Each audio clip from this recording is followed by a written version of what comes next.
Hi வணக்கம். எல்லாம் எப்படி இருக்கீங்க? இந்த யூடியூப்பை திறந்தா ஒரே இந்த விஜயோட பற்றி தான், இந்த கரூரில் நடந்த விஷயந்தான் ஓடுது. மக்கள்களுக்கு சொந்தமாக யோசிப்பாங்களா யோசிக்க மாட்டாங்களான்னே தெரில. விஜய் ஒரு மாநாடு நடத்தினது எவ்வளோ கூட்டம் வந்தது. ரெண்டாவது, இந்த மாதிரி அரசியல் பிரச்சாரத்துக்கு குழந்தையில்லாமல் கூட்டிகிட்டு போவாங்க. அப்படியா இந்தியாக்காரவங்க மென்டலிட்டி இல்லாமல் இருக்காங்க?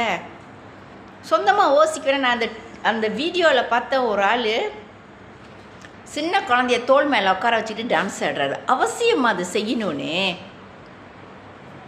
அவசியமாக இப்போ அந்த குழந்தைங்களை கூட்டிகிட்டு போகணும். பொம்பளைங்க, கர்ப்பிணி பொம்பளைங்கள்லாம் போயிட்டு விஜயை பார்க்கலன்னா முடியாதா?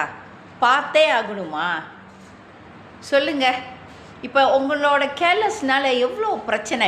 யூடியூப்பை திறந்தா விஜய். நான் டே 1லேருந்து விஜயோட ஸ்பீச்சை கேட்குறேன். நான் விஜயோட ஸ்பீச் எனக்கு விஜய் அவர் பட நடிகர்னு சொல்லி நான் பார்க்கல. பட் அந்த மேன் நல்லா பேசுகிறாங்க.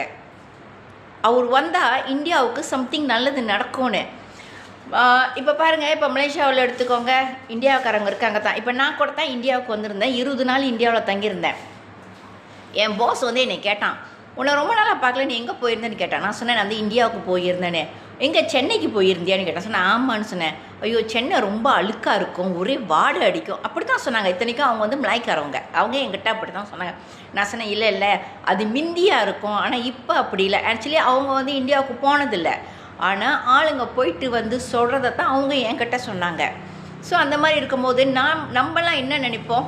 ஃபாரினர்ஸ், வெளிநாட்டில் இருக்கிற நினைப்பாங்க, விஜய் வந்தால் ஏதோ சம்திங் இந்தியாவுக்கு ஒரு நல்லது நடக்கும், நாடு நல்லா இருக்கும். இப்போ நம்ம நாட்டிலே எடுத்துக்கோங்க, தமிழவங்கன்னா ரொம்ப எகத்தாளமாக பார்ப்பாங்க. ஏன் அந்த மாதிரி எகத்தாளமாக பார்ப்பாங்க? இந்தியாக்காரவங்களுக்கு, இந்தியா நாட்டுக்கு போனால் அந்த மக்கள்கள் எப்படி இருக்காங்க? ரோடு முழுதும் பிச்சைக்காரங்க உட்காந்துருக்காங்க. ஆமாங்க, அதெல்லாம் இல்லைன்னு யாரும் சொல்லுவாங்க. ரோடு முழுதும் பிச்சைக்காரங்க உட்காந்துருக்காங்க. எங்கே போனாலும் காசு காசு காசு. ஒரு காசுக்காக என்னென்னமோ சொல்லி காசு பொடிடுறாங்க.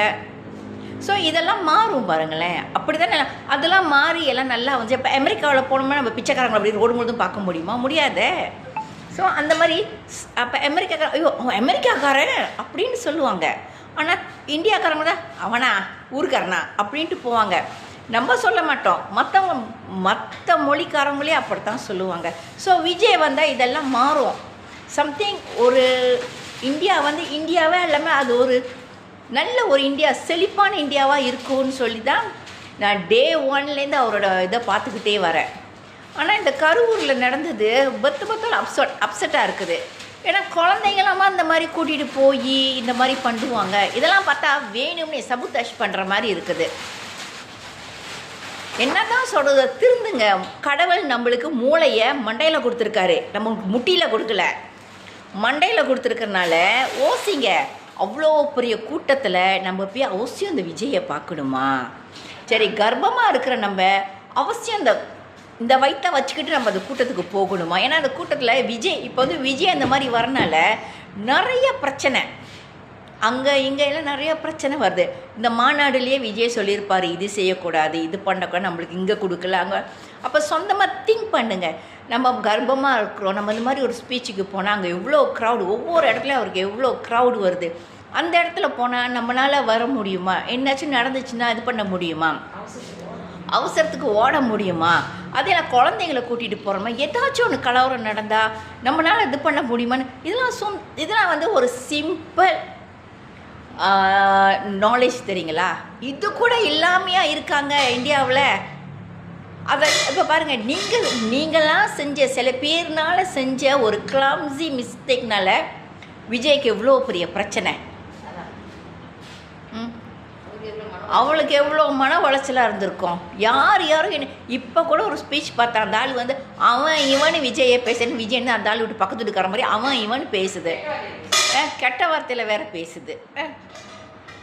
ஏதோ ஒரு நல்லது செய்யணும்னு சொல்லி முன் வர மனுஷனை என்கரேஜ் பண்ணுங்க. அதை ஒட்டி ஏன் இந்த மாதிரி மக்களான நீங்கள் தான் அவருக்கு இப்போ இந்த த்ரைஸே நீங்கள் செஞ்ச ஒரு சின்ன கிளம்ஸி மிஸ்டேக்னால தான். இன்னொரு நாளைக்கு எது செய்கிறதாலும் யோசிச்சு செய்யுங்க. கடவுள் நம்மளுக்கு மூளையை கொடுத்துருக்காரு, ஓசிங்க. மூளை வந்து நம்மளுக்கு முட்டியில் கொடுக்கல. ஓகேங்களா? நன்றி, வணக்கம். எனக்கு அவ்வளோ ஆத்திரம் ஒவ்வொருத்தன் விஜயை பற்றி பேச. ஏன்னா நான் டே ஒன்லேருந்து அவரோட தான் பார்க்குறேன். அவர் உண்மையிலே நல்லா பேசுகிறத. ஆனால் அப்படி இருந்தாலும் என் மனசில் தோணும், விஜய் இப்படி பேசுகிறாரு, ஆனால் அவர் அரசியலுக்கு வந்த பிறகு அதை அவர் செய்யணும், எக்ஸிக்யூட் பண்ணணும். அப்படி தான் நான்லாம் நினைப்பேன். ஆனால் இந்த மாதிரி மக்களுக்கு நீங்களே வந்து என்ன தான் சொல்கிறதுனே தெரியல. நன்றி, வணக்கம்.